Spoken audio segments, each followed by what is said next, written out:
Continuamos con esta última grabación acerca de esta serie titulada La interioridad del ser humano, en la que hemos tratado de considerar la realidad de nuestro corazón.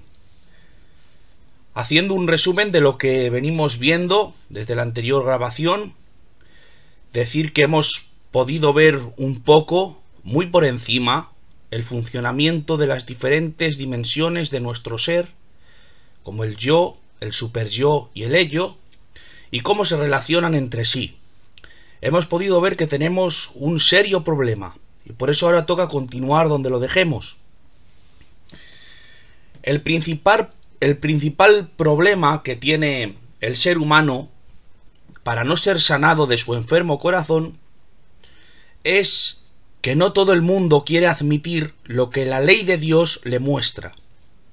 En la anterior grabación terminemos hablando acerca de la función de la ley de Dios, y una de ellas, de las más importantes que tiene la ley, es la de mostrarnos nuestro pecado. Hasta que la persona no admita su propia condición pecaminosa y su propia necesidad de sanidad, no se podrá hacer nada por esa persona. Por eso el primer paso para solucionar un problema siempre es asumir que hay un problema. Jesús dijo: los sanos no tienen necesidad de médico, sino los enfermos. Estas palabras Jesús las dirigió a los fariseos. ¿Les dijo esto porque estuviesen sanos los fariseos? Todo lo contrario, tenían un corazón podrido. Sin embargo, como se consideraban a sí mismos irreprensibles, su corazón no podía ser sanado. Por eso el primer paso para que nuestro corazón sea sanado es asumir que tenemos un corazón extremadamente enfermo. Pero si no queremos admitir nuestra lamentable condición, también podremos resistir la voz de Dios hasta el día de nuestra muerte y endurecer nuestro corazón cerrándolo contra Dios e impidiendo que su llamamiento nos acerque y nos atraiga hacia Él, para que no seamos sanados, ni se produzca en nosotros el nuevo nacimiento. Por eso el autor de la carta a los Hebreos nos aconseja en el capítulo 7: si oyereis hoy su voz, no endurezcáis vuestro corazón, porque ante la luz reveladora de Dios, por medio de la ley, pueden ocurrir dos cosas. Por un lado, que asumamos nuestros errores y acudamos a Dios para nuestra salvación, o por otro, lo que puede ocurrir es que resistamos a la verdad y nos endurezcamos aún más ante esa revelación, como le pasó al faraón en el libro de Éxodo, o lo que les ocurrió a los fariseos con Jesús. Porque el mismo sol que derrite la cera también puede endurecer la arcilla. Como dijo Pablo, el apóstol, en Romanos capítulo 2, versículos 4 y 5, ¿no te das cuenta de lo bondadoso, tolerante y paciente que es Dios contigo? ¿Acaso eso no significa nada para ti? ¿No ves que la bondad de Dios es para guiarte a que te arrepientas y abandones tu pecado? Pero por tu dureza y por tu corazón no arrepentido atesoras para ti mismo ira para el día de la ira y de la revelación del justo juicio de Dios. Pero quiero creer que todos los que estamos escuchando esto hemos sido fieles al llamamiento de Dios y que hemos recibido lo que su palabra nos muestra acerca de nuestro oscuro corazón, y debido a esto hemos acudido a Él para que Él nos pueda sanar. Este es el segundo paso. El primero es el de la asimilación del problema, y el segundo es que una vez que hemos asumido nuestra terrible condición, lo siguiente es acudir a Él, que nos puede dar la solución que necesitamos. Como hemos leído en Jeremías 17, en las anteriores grabaciones, ninguno de nosotros puede conocer la profundidad de su propio corazón. Por eso el profeta Jeremías se hace la pregunta: ¿quién lo conocerá, el corazón? Y seguidamente Dios contesta: yo, Jehová, que escudriño hasta lo más profundo del corazón. Dios es el único que conoce la oscuridad, la maldad y la suciedad de nuestro corrompido corazón.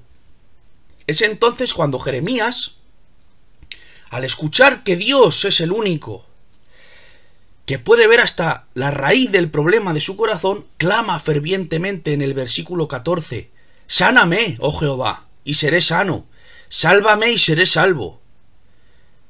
Hay alguien que conoce hasta lo más profundo de nuestro corazón y que puede tratar con él.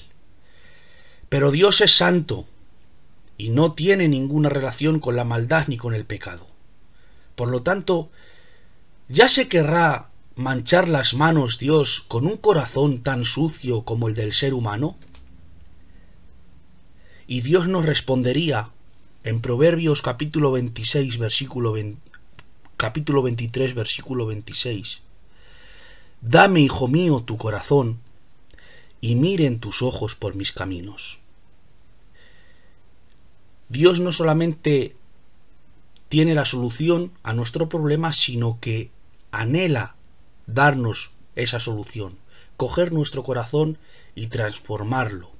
Dios anhela que le demos este corazón corrompido lleno de pecado.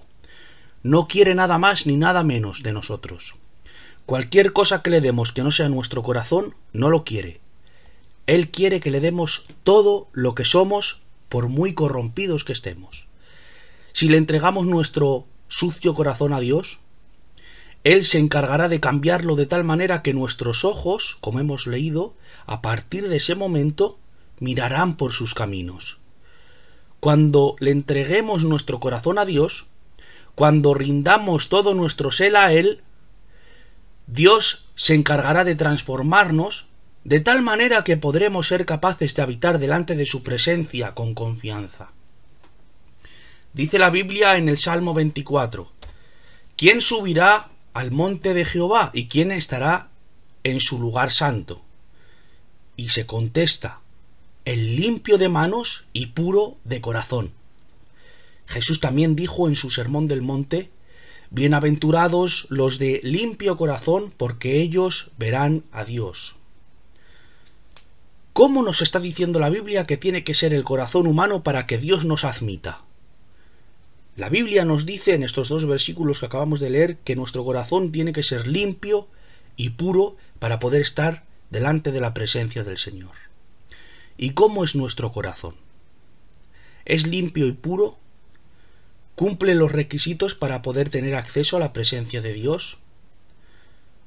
Solo el puro de corazón podrá habitar delante de la presencia de Dios. ¿Cómo podremos nosotros estar delante de su presencia teniendo un corazón tan sucio? Pues la Biblia nos dice, Dios nos dice, dame tu corazón. Porque si se lo entregamos, Dios lo transformará para que podamos habitar en su presencia.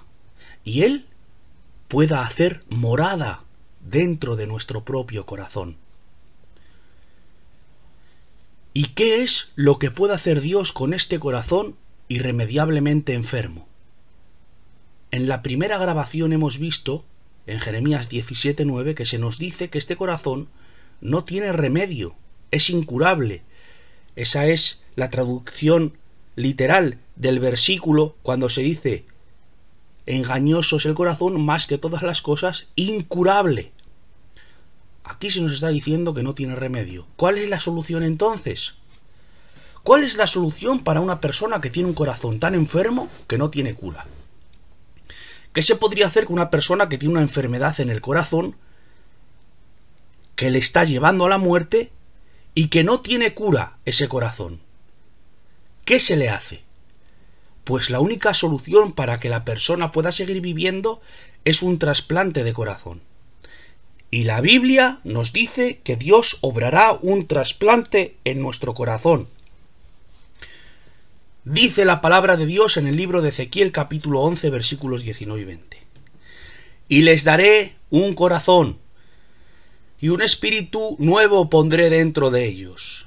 Quitaré el corazón de piedra de en medio de su carne, y les daré un corazón de carne, para que anden en mis ordenanzas y guarden mis decretos y los cumplan, y me sean por pueblo y yo sea a ellos por Dios. Dios quita de nosotros este corazón duro como el diamante, esclerótico, insensible e incapacitado para proveer de luz a nuestro entendimiento, llenándolo de tinieblas, para ponernos uno blando, sensible a su trato y con la capacidad de proveer de luz a nuestro entendimiento para que podamos discernir las cosas de Dios, otorgándonos la misma mente de Cristo, como está escrito en 1 Corintios 2:16. Porque ¿quién conoció la mente del Señor? ¿Quién le instruirá?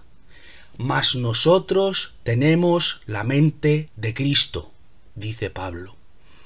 Por eso, conociendo nuestra condición, sabiendo que Dios puede sanarnos, para tener un corazón que mire por sus cosas, que busque agradarle y deteste lo que no le agrada a Dios, y que Dios no solamente puede sanarnos, sino que desea hacerlo, si nosotros también queremos que Dios nos sane, no nos queda otra que clamar como el rey David en el Salmo 51:10. Crea en mí, oh Dios, un corazón limpio, y renueva un espíritu recto dentro de mí. Y si clamamos así, Dios obrará este cambio en nuestro corazón. Se producirá el nuevo nacimiento. Ahora bien, si ese cambio de corazón ya se ha producido, ¿por qué entonces siento las mismas inclinaciones hacia el pecado y me sigo viendo arrastrado a tener las mismas conductas pecaminosas? Si he nacido de nuevo, ¿por qué sigo igual que antes? Pues sigues igual porque tu cuerpo de carne se rebela contra tu nuevo corazón. ¿Qué es lo que ocurre cuando una persona es sometida a una operación de trasplante? El trasplante de corazón es una operación muy difícil y muy complicada, cuyo éxito no solamente depende de la habilidad del cirujano, puede ser el cirujano más extraordinario que exista haciendo una operación perfecta, y no será suficiente porque también depende de la respuesta del cuerpo al trasplante del corazón. Actualmente se sabe que el éxito de esta operación también depende en gran medida del paciente y que su organismo no rechace este nuevo órgano. Los primeros médicos que realizaron este tipo de operación se quedaron asombrados al observar cómo todo el organismo, por entero, desde el cerebro hasta las células más pequeñas, no cesaban de luchar con la astucia más asombrosa para rechazar el nuevo corazón, que era tratado como una amenaza por todo el sistema inmunológico, cuando en realidad se trataba del órgano que iba a permitir a la persona seguir viviendo. El organismo necesita ese corazón para mantenerse vivo, pero el organismo no lo sabe, y por eso lucha contra él con todas sus fuerzas. Es un combate a muerte donde el cuerpo hace lo impensable para deshacerse de su salvador, este nuevo corazón. Esto es lo que pasa a nivel físico, en una operación. Por este motivo hay tantas operaciones de trasplante de corazón fallidas. Cuando Dios cambia nuestro corazón y hemos nacido de nuevo, este corazón intenta poner orden en nuestra vida, limpiando toda la suciedad de nuestro cuerpo y queriendo extirpar todas las células corrompidas por el pecado, queriendo desintoxicarnos de todos nuestros hábitos pecaminosos y llevándonos a nuestra plena realización como personas a la imagen y semejanza de Jesucristo. Esto es lo que quiere hacer nuestro nuevo corazón dado por Dios, pero se encuentra con la resistencia feroz de nuestra carne, de nuestro cuerpo que sigue viciado y acostumbrado conforme a los deseos engañosos que ha tenido durante tantísimo tiempo, el cual se conforma de los hábitos aprendidos desde la infancia, de lo que se ha visto en casa, de la educación recibida, la voluntad rebelde acostumbrada a sus propias leyes y los instintos incontrolados dejados a la concupiscencia, entre otras cosas. Con esto se encuentra el corazón, con la carne. Nuestra carne se sigue rebelando y lucha contra el intruso, este nuevo corazón que Dios nos ha puesto, y lucha de una forma incansable. Y es que el motivo por el que, habiendo nacido de nuevo y habiendo experimentado la regeneración del Espíritu Santo en nuestra vida, este es el motivo por el que seguimos teniendo inclinaciones pecaminosas y deseos que nos arrastran a cometer el mal, porque nuestro cuerpo, aunque hayamos recibido la nueva vida de Dios, se sigue rebelando contra ello. No es extraño que el cristiano tenga que enfrentarse a una lucha interior. Los viejos hábitos tardan en morir, y en ocasiones incluso aquellas cosas que parecían vencidas, de vez en cuando levantan su cabeza para volver a arremeter contra nuestra nueva naturaleza. En algunos casos, puede que una persona que ha nacido de nuevo no se diferencia con alguien del mundo debido a que externamente tienen las mismas conductas. La grandísima diferencia entre ellos es que ahora la persona regenerada, aunque la conducta parezca ser la misma que la de una persona del mundo, en él ahora hay un deseo por cumplir la voluntad de Dios, aunque a veces, muchas veces de hecho, no la pueda cumplir, como nos pasa a cada uno de nosotros. En algunos casos, la evidencia de la conversión es radical y visible, pero en otros casos pareciera que la conducta de la persona no ha cambiado. Pero la realidad es que su corazón sí ha sido transformado, y el cambio que ha producido su conversión está a unos niveles muy íntimos en los que ni siquiera las personas más cercanas pueden percibir el cambio, pero la propia persona sí que puede notar que sus pensamientos no son los mismos, que ya no siente igual que antes, que ahora tiene deseos de agradar a Dios y de cumplir su voluntad. Y este es el fruto más importante del nuevo nacimiento. Es un fruto que puede no ser visible a los demás. Es un fruto muy pequeño, imperceptible en algunos casos. Pero el hecho de que se dé este fruto, de al menos tener el deseo de cumplir la ley de Dios, aunque luego no se consiga, es la evidencia más importante de que la vida de Dios está en él y de que esa persona ha nacido de nuevo. Es por eso que no podemos juzgar la salvación de los demás debido simplemente a lo que vemos exteriormente. Porque no podemos ver el corazón. No podemos valorar si una persona es o no salva por la mera observación de su conducta.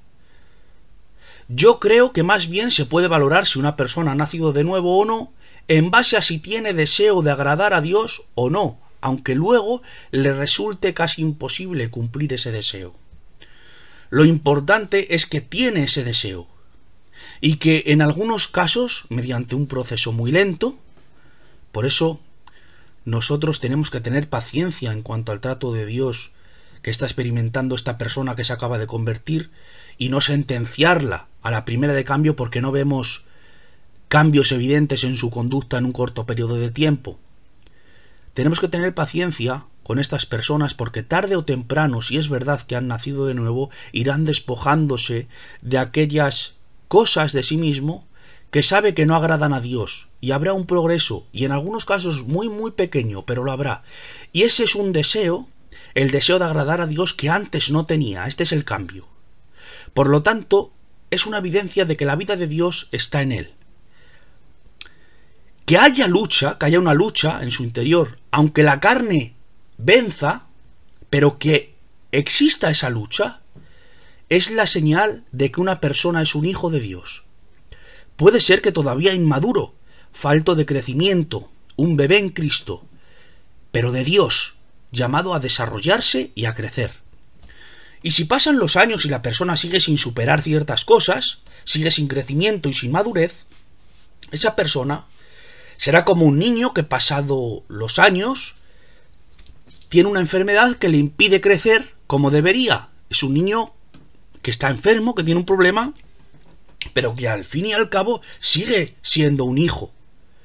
Y esto es lo que ocurre con las personas que no crecen. Dios les llama a crecer, es lo natural. Pero si no crecen, mal por ellas, tienen un gran problema, pero siguen siendo hijos de Dios.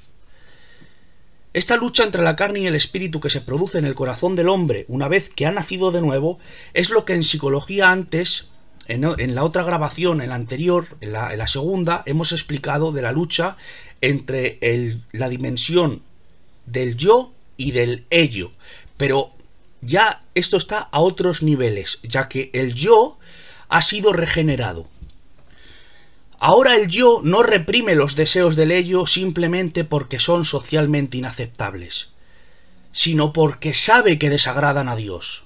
La mirada ya no está puesta en el entorno, ni en la sociedad, ni en el miedo a las consecuencias que me pueda acarrear, ni en cómo me van a juzgar los demás si hago eso, sino en Dios, de tal forma que aunque la sociedad vea bien lo que el deseo que el ello me impulsa a realizar, no lo haré simplemente porque sé que no agrada a Dios, aunque socialmente sea aceptable y no tenga ninguna consecuencia negativa en mi vida.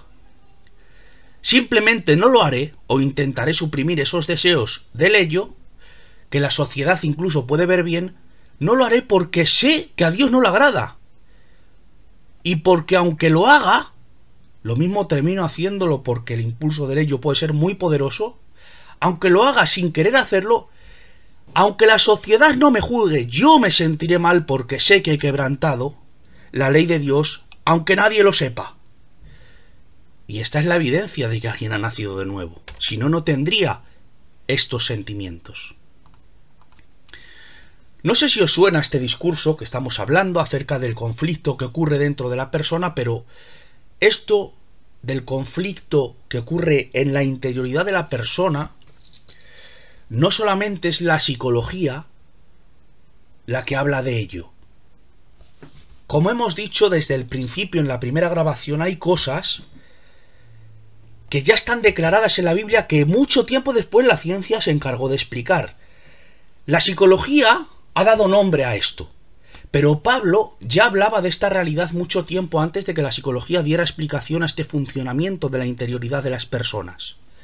En Romanos 7 ya se nos habla de un conflicto en la interioridad de la propia persona antes de que la psicología le pusiese el nombre del yo y el ello. Pablo decía en Romanos 7:15, porque lo que hago no lo entiendo, pues no hago lo que quiero, sino lo que aborrezco, eso hago. Es decir, que hay una parte de mí que sabe que quiere hacer el bien, pero hay otra parte en mí que desconozco, que se opone a hacer el bien, arrastrándome a hacer el mal que no quiero hacer. La Biblia lo llama la carne contra el espíritu, pero en psicología es el conflicto que se da entre el yo y el ello, pero entre un yo regenerado. Una traducción más correcta de Romanos 7:15 sería: porque lo que pongo por obra no lo conozco, pues no hago lo que deseo, sino lo que odio, eso hago. Aquí Pablo nos está diciendo que no entiende, no conoce por qué hace lo que hace. No logra comprender qué le lleva a hacer aquello que no quiere hacer. Lo que hago no lo entiendo. Lo que pongo por obra no lo conozco. No entiendo por qué hago lo que hago. No tengo conocimiento para entender por qué hago lo que hago. Hay una parte de mí, consciente de mis deseos, que quiere cumplir la voluntad de Dios, que es el yo regenerado, que tiene unos deseos buenos de querer cumplir la ley de Dios. Pero hay otra parte muy poderosa que no se lo permite. El yo no sabe lo que está pasando en él. No conoce la causa más profunda de aquello que le lleva a hacer lo contrario de lo que quiere hacer, pero sabe que tiene unos deseos buenos que antes no tenía.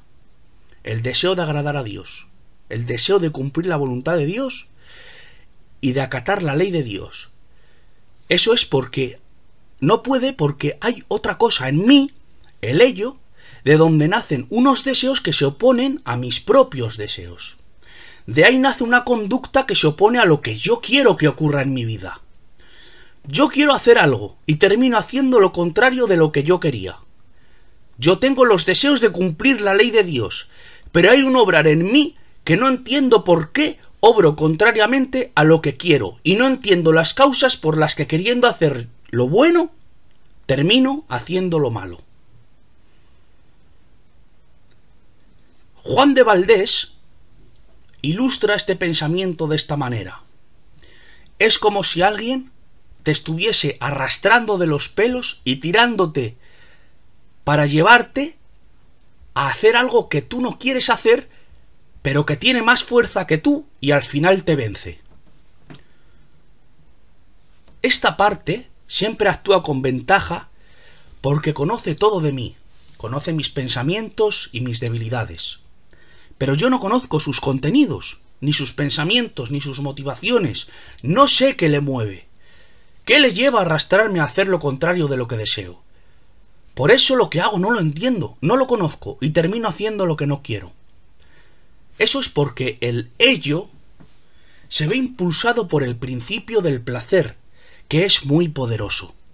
Y el principio del placer se opone a la ley de Dios. El principio del placer sería transgredir esa ley, aunque en mí esté el querer cumplirla. Yo como creyente quiero cumplir la voluntad de Dios y tengo un buen deseo, pero termino haciendo lo contrario a la voluntad de Dios.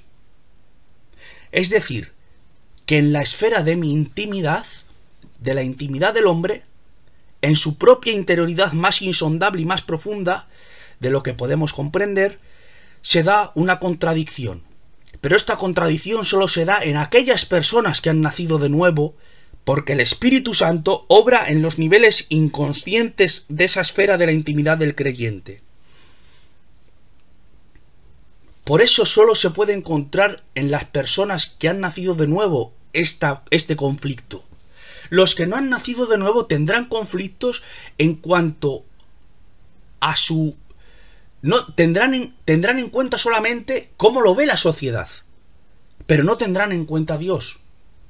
Pero el hombre que ha sido regenerado, o la mujer que ha sido regenerada, tendrá en cuenta a Dios para no llevar a cabo aquello que el ello le impulsa a hacer. Por eso la Biblia le da tanta importancia al corazón.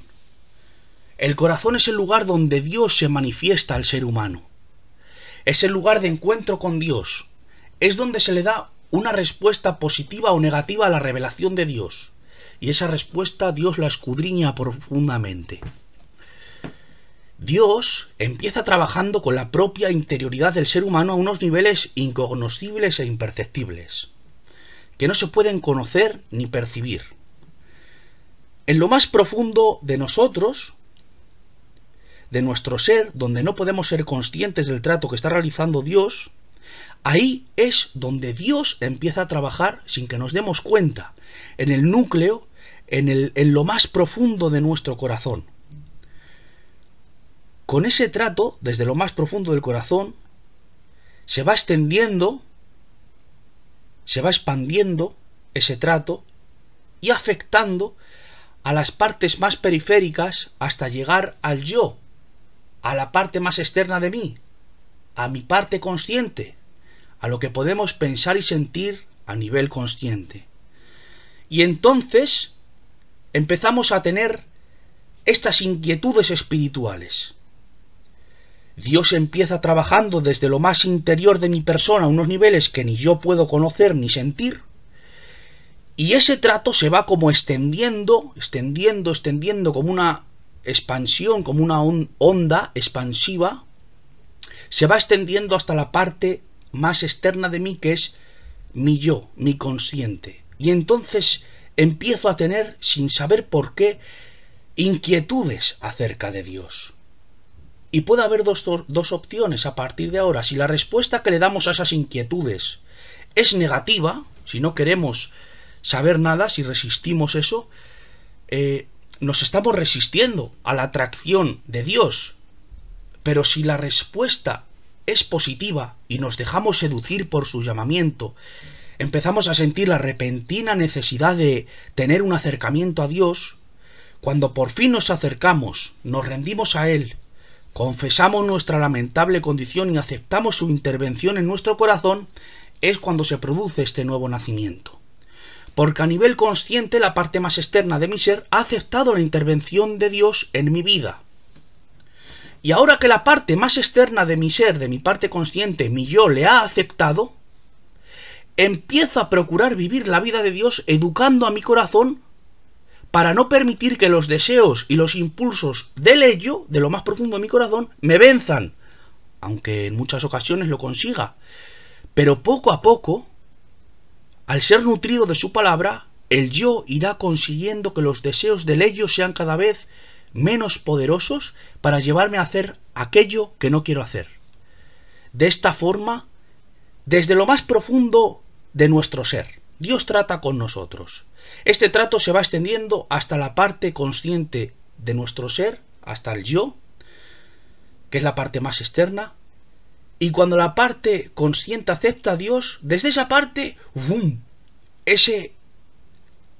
esa decisión que hemos tomado de querer rendirnos a Dios, desde la parte más externa esa decisión afecta, otra vez se expande hasta la parte más profunda y empieza a afectar a lo más profundo de mi ser para que los impulsos pecaminosos de mi carne tengan cada vez menos fuerza. Esto es un proceso que continúa y se prolonga a lo largo de toda nuestra vida en esta tierra, ya que nunca conseguiremos suprimir del todo los deseos de nuestra carne, hasta que nuestro cuerpo sea transformado en gloria. Pero sí que podremos ir viendo cómo vamos superando ciertas cosas y vamos creciendo y madurando por medio del trato del Espíritu Santo en nuestra vida y en nuestra mente y en nuestro corazón. Ahí es donde se produce el verdadero cambio, en la propia interioridad de la persona, y en ocasiones, como hemos dicho antes, sus evidencias no son visibles hasta mucho tiempo después, pero lo importante es el deseo que tiene la persona de agradar a Dios y lo que le duele en el corazón no poder cumplir con la voluntad de Dios. Esta es la evidencia, descrita en Jeremías 31:33. Daré mi ley en su mente y la escribiré en su corazón, y yo seré a ellos por Dios y ellos me serán por pueblo. Nuestra mente y nuestro corazón han sido transformados, aunque sigamos habitando en este cuerpo de carne que nos arrastra continuamente a cometer pecado. Como dijo Pablo, miserable de mí, ¿quién me librará de este cuerpo de muerte? Porque es una verdadera tortura, es un verdadero sufrimiento para el cristiano el no poder dejar de ofender a aquel que nos ha dado la vida, que nos ha dado tanto, que se ha sacrificado por nosotros. Es un martirio tener el deseo de vivir deseando agradar a Dios y que no podamos dejar de ofenderle debido a nuestra condición de pecado, que nos ha afectado a unos niveles de los que ni siquiera nosotros podemos ser conscientes. Pero qué bendición y qué gran alegría para el cristiano que todo esto algún día se acabará, y que llegará un día en el que no volveremos a tener relación con el pecado nunca jamás. Porque como dijera Pablo en 1 Corintios 15, porque es necesario que esto corruptible se vista de incorrupción y esto mortal se vista de inmortalidad. Y llegará el día en el que esto corruptible se vestirá de incorrupción, y esto mortal se vestirá de inmortalidad. Entonces se cumplirá la palabra que está escrita: sorbida es la muerte en victoria.